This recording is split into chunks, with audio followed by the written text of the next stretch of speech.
Magandang umaga, ngayon po ay araw ng Biyernes, July 12, 2024. Update po muli sa lagay ng panahon.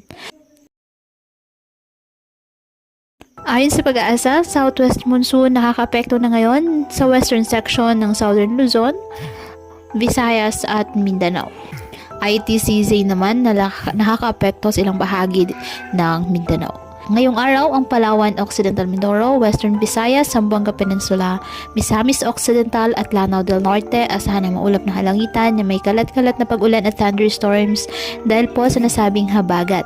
Ang BRMM, Sacsargan at Davao Occidental apektado naman ng ITCZ, kaya asahan din po ang maulap na halangitan na may kalat-kalat na pag-ulan at thunderstorms.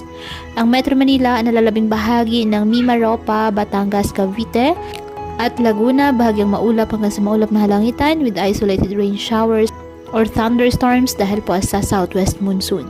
Ang nalalabing bahagi ng ating bansa, apektado ng mga localized thunderstorms. Samantalang may mga cloud cluster po na minomonitor sa labas ng Philippine Area of Responsibility sa may bandang silangan ng Mindanao ayon sa pag-asa na kung saan patuloy po na minomonitor ang magiging development po ng mga nasabing cloud cluster. Kung tuluyan po ba itong magiging isang ganap na low pressure area.